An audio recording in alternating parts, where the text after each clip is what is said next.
around here. There's a bunch of crooks around here. You ain't supposed to be in that jail, boy. Get over there, man. No, that's a total no, man. I come in. Is my salary going up? The Bahamian people got to wake up. This is my 5 cents and I approve this message.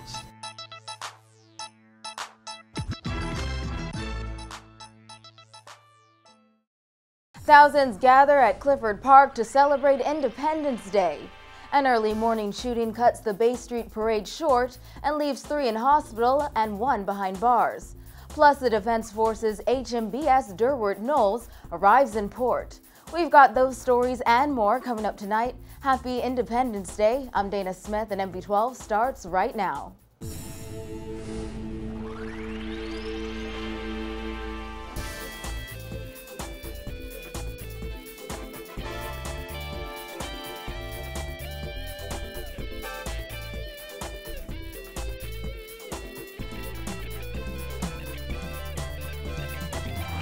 Topping news tonight, as the Bahamas celebrates 41 years as an independent nation, thousands of Bahamians gathered on Clifford Park to witness a cultural extravaganza. This year, officials also made history by breaking the Guinness World Record for the most conch shells blown simultaneously. Vonik Toot has the highlights.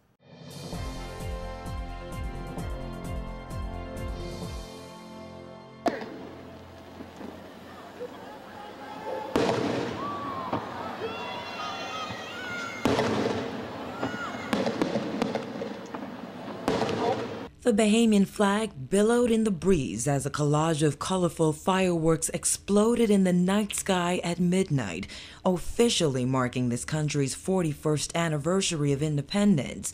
Proudly wearing their aquamarine black and gold, thousands of Bahamians cheered as performers young and old put on a cultural show like no other.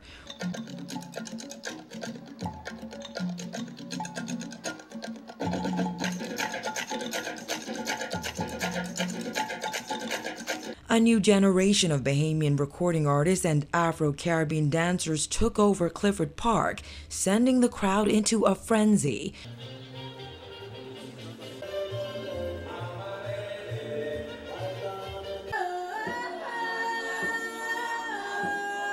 And who could forget this little guy who stole the show dancing to the sounds of steel pans and goatskin drums?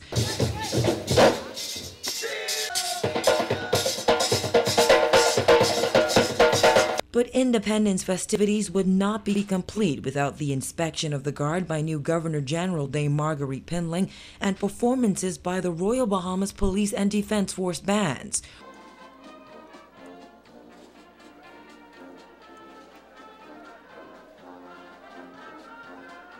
Amid the excitement, one musician collapsed during a performance and had to be carried away in an ambulance. Nevertheless, Tourism Minister Obi Wilscombe says he is excited about the number of young people who participated in this year's independence celebrations. The young people, the fact that we were traveling through history with young people, seeing them all participate and enjoying it, bringing dancers and all the type arts to the stage, celebrating our culture, defining who we are and looking at it with pride that we have a culture that we can celebrate. So the whole thing was fantastic for me. In addition to the usual performances that are synonymous with independence celebrations, more than 300 Bahamians and visitors to the Bahamas gathered on Clifford Park Wednesday night to help the Bahamas break the Guinness World Record for the most conch shells ever blown. The previous record was 258.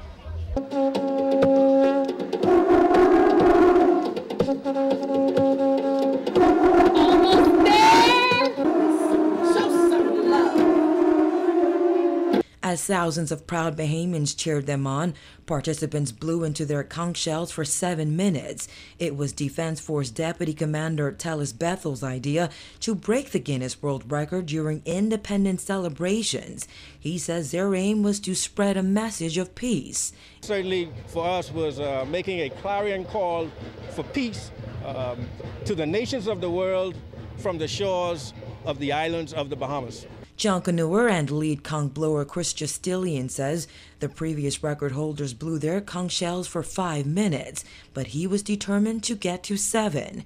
It feels good. It was a good performance. Everyone came together. I wasn't sure whether everyone will make that time, the designated time, over 5 minutes. But as you can see, some of them, their lips are shot, their lips bruised, but we made it across the finish line. Even tourists joined in on the fun, giving us a lesson in count blowing. It was hard. I'm sweating. We're from California, so we've never done it. And what does it feel like to help break the Guinness World Record? Amazing. Amazing. Is this your first time in the Bahamas? Yes, first time. Demonstrate for us what you did exactly. Oh, now I'm on. Guinness World Records adjudicator Chris Wiseman says he was proud to be a part of history. So they reached out with this idea, fantastic idea, to break the record. And they reached out, we said absolutely, and here we are today. And what did you think of the crowd's reaction as it was going on? There is so much energy in the air tonight. It is a blast being here, very enthusiastic. Wiseman later presented officials with a certificate marking the new world record.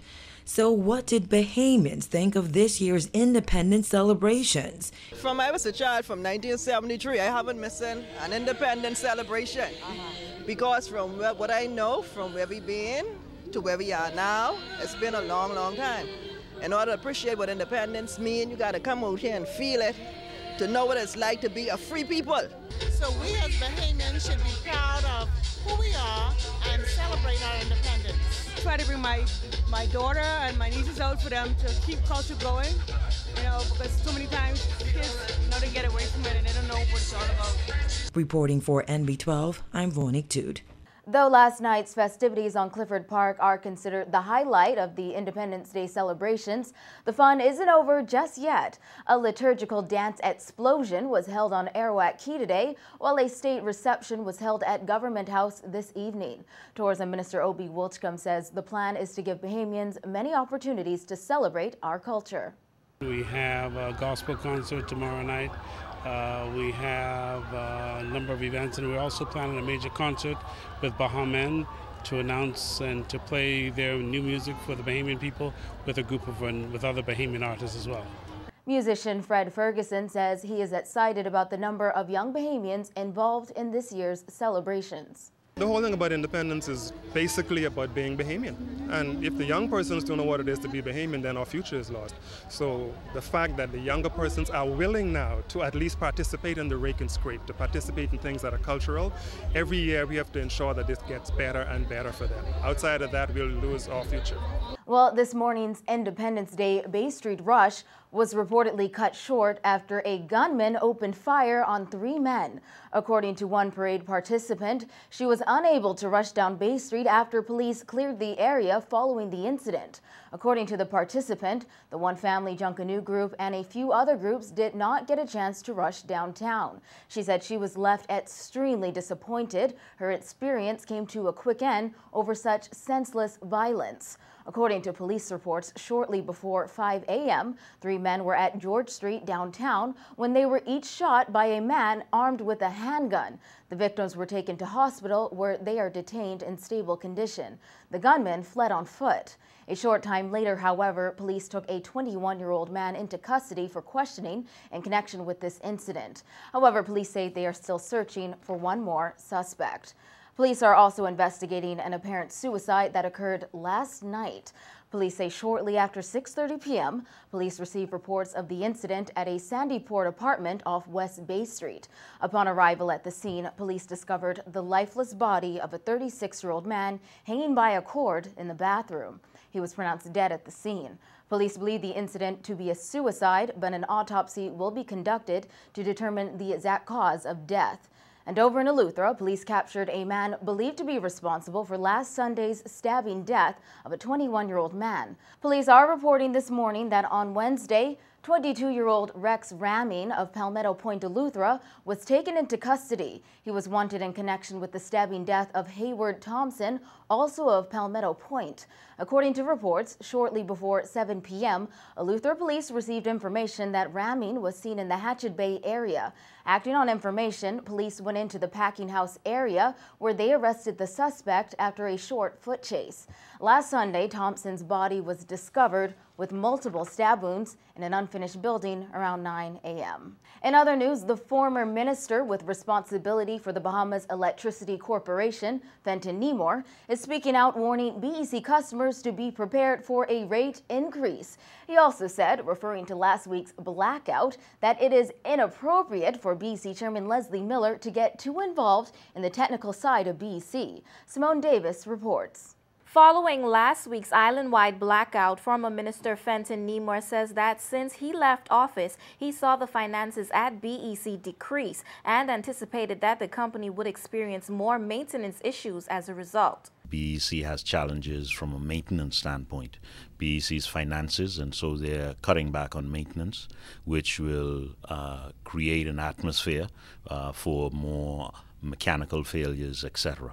And so I anticipated this a long time ago. As soon as I saw the financial position of BEC starting to go down, because when we left office, we were breaking even at BEC, and we were ensuring that the maintenance works were being carried out.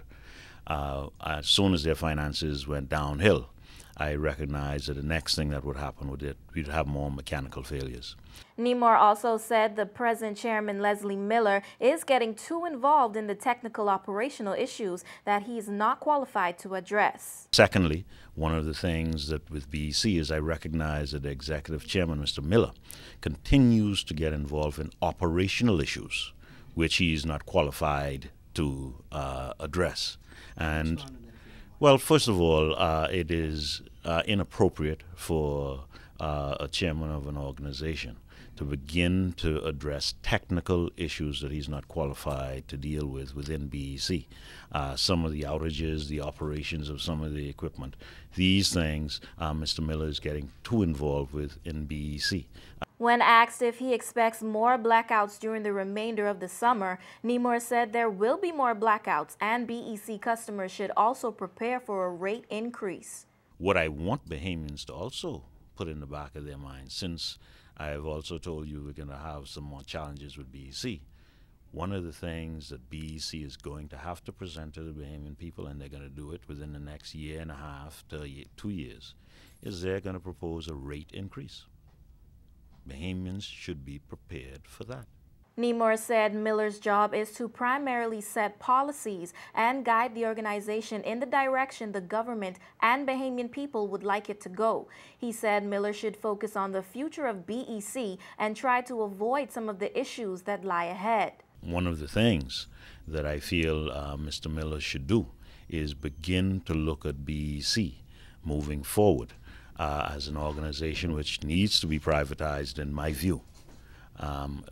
However, this current government is not doing some of the things that I think are important. For instance, at BEC, they are now hiring more people. Their head count is increased. This will become a burden for BEC when they get into the privatization phase. Our news team tried to contact Miller and other BEC officials, but they were unavailable up until news time. Reporting for NB12, I'm Simone Davis. When NB12 returns, the HMBS Durward Knolls here at last. Stay with us.